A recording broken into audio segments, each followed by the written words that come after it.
नमस्कार, सुगम वास्तु एवं ज्योतिष केंद्र में आपका स्वागत है। आज हम बात करेंगे, अगर भूखंड हमने खरीद लिया है या भूखंड हमारे पुश्तैनी था और हमारे हिस्से में आ गया है, या फिर सस्ते में मिल रहा था और हमने खरीद लिया है, या हमें इस चीज़ की जानकारी नहीं थी कि उसको वास्तु की कि भाई ये शुभ है या शुभ, और हमने खरीद लिया है। तो पहला ये रहेगा कि उसको कोशिश करें कि उसको बेच दें, अगर जो कल हमने बात बताई उस कंडीशन में है। टी का भूखंड हमें मिल जाता है तो हमें ये देखना है कि कौन सी टी हमारे उस भूखंड में आ रही है।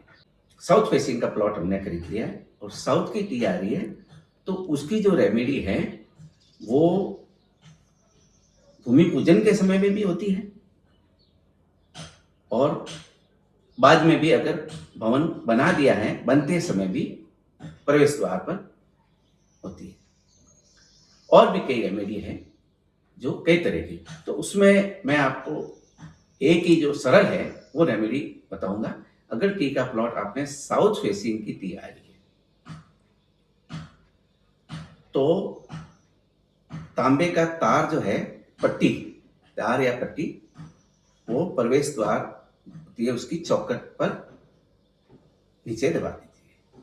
उससे उसके जो नेगेटिव इफेक्ट्स जो है वो आपको कम होंगे। 60-70% या 80% तक के नेगेटिव इफेक्ट कम होंगे। साथ ही भवन जब बना रहे हो उसमें हमें विशेष ध्यान देना है कि अगर हमने गलत दिशा का या गलत कोण का या टी का प्लॉट हमने खरीदा है तो उसके अंदर जो हम बना रहे हैं वो डिजाइन को ध्यान में नहीं रखते हुए ज्यादा वास्तु का ध्यान रखना है। उसमें पूजा स्थल और पानी का टैंक है, रसोई है, शयन कक्ष, इसका अगर प्रॉपर और उसमें हवादार रोशनी वगैरह हम बनाएंगे तो कुछ एनर्जी यहाँ से मिलेगी और कुछ जो हमने रेमेडी की है उससे नेगेटिव एनर्जी को वो रुकेगी, उससे हमें उसको बेनिफिट मिल जाएगा। तो उस मकान में रहने के बाद एक बैलेंस बन जाएगा, तो हमें भविष्य में किसी तरह की दिक्कतों का सामना नहीं करना पड़ेगा। दूसरे नंबर पे कॉर्नर का प्लॉट। कॉर्नर का प्लॉट अक्सर जो बढ़िया है उत्तर और पूर्व का है, लेकिन उसमें भी हमें ये ध्यान देना है कि उत्तर पूर्व का सिर्फ ये ध्यान रख के कि उत्तर पूर्व का प्लॉट है और ये तो अच्छा ही है, अंदर हम कैसे भी बना लेंगे। अगर कॉर्नर ईस्ट और नॉर्थ में आ रही है, अगर आपने वहां ध्यान नहीं दिया कि हमें तो ये बढ़िया दिशा मिल रही है और हमें दूसरा कोई चीज का ध्यान, वो उसमें भी आपको अंदर के जो रूम्स, रसोई, पूजा स्थल, पानी का टैंक वगैरह बनाना है, उसमें भी हमें ध्यान देना। अगर वहां अगर गलत दिशा में, जैसे पूजा के स्थान ईशान कोण में, अगर आपने नॉर्थ और ईस्ट फेसिंग का प्लॉट है लेकिन ईशान कोण में अगर टॉयलेट बना दिया तो उसके इतने नेगेटिव इफेक्ट्स होंगे जिसको हम सहन करना मुश्किल हो जाता है और फिर तरह तरह की समस्याएं जो है वो आनी चालू हो जाती है। तीसरा पॉइंट जो है प्लॉट के आसपास की स्थिति।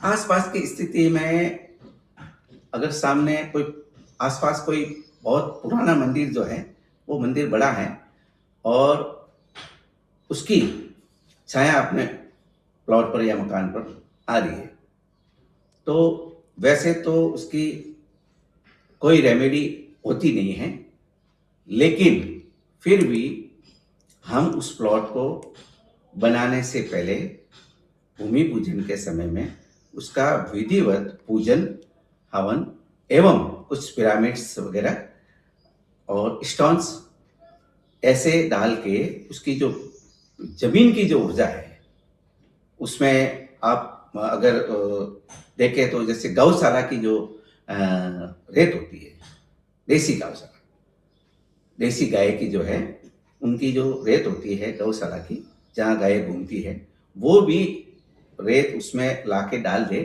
तो भी उसमें एनर्जी बढ़ जाती है। तो उसके जो साइड इफेक्ट, जैसे सामने शमशान है, उसकी क्या रेमेडी करेंगे, वो तो नेगेटिव इफेक्ट आएंगे।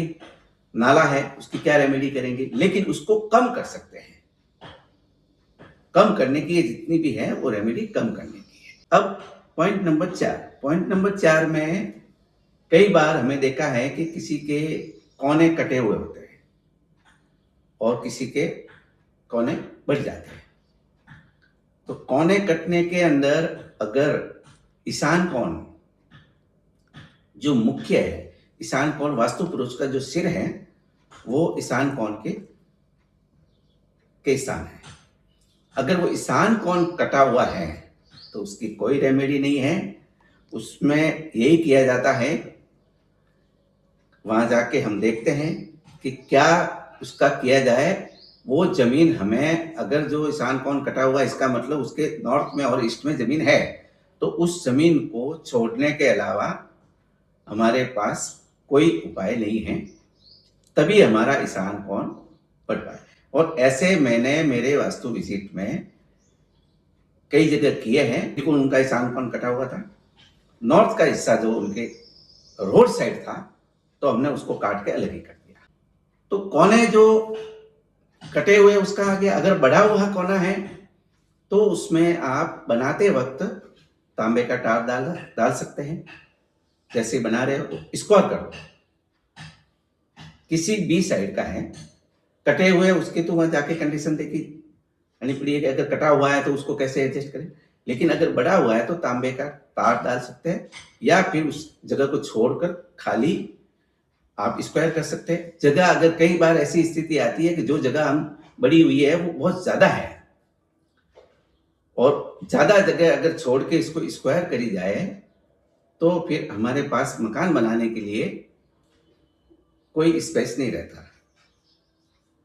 उस कंडीशन में हमें वो भूखंड बेचना ही या उसको छोड़ देना ही ज्यादा बेहतर है।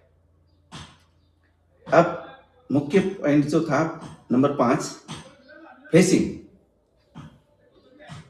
फेसिंग में आपको साउथ, नॉर्थ, ईस्ट, वेस्ट और फिर इसके कोने जो वो मिलेंगे। उसमें ये ध्यान देना है, साउथ का है तो हम किस उपयोग में इसको ले रहे हैं। अगर हम इसको व्यावसायिक उपयोग में ले रहे हैं तो साउथ की फेसिंग बढ़िया है, किसी तरह की कोई रेमेडी करने की जरूरत नहीं है। लेकिन अगर उसको हम रेजिडेंशियल में ले रहे हैं, रहवास में, तो उसमें साउथ फेसिंग का अगर है तो आप एक दर्पण लगा सकते हैं द्वार पर और एक बड़ा सा 9 इंच बाई 9 इंच का स्वास्तिक बना सकते हैं सिंदूर का। ऐसे नहीं कि बने बनाए आजकल स्वास्तिक आते हैं, वो लगा सकते हैं, वो सेकंड ऑप्शन है। पहली कोशिश ये रहनी चाहिए कि सिंदूर का स्वास्तिक 9 इंच बाई 9 इंच का, 9 उंगल, या तो 9 उंगल ले लो या 9 इंच बाई 9 इंच का स्वास्तिक द्वार के ऊपर बना दीजिए। उससे साउथ फेसिंग के जो नेगेटिव इफेक्ट है वो कम हो जाएंगे। तो आज हमने ये जो 5 पॉइंट थे उसके अगर भूखंड खरीद लिया जाए उसके बारे में चर्चा की है। तो फिर मैं यही कहता हूँ कि अगर ऐसे भूखंड अगर आपने खरीद लिए है तो उस पर भवन नहीं बनाकर उसे सेल कर दे और दूसरा लिया, और नहीं सेल कर सको तो उसमें उसकी रेमेडी करके फिर आप प्रवेश कीजिए। धन्यवाद।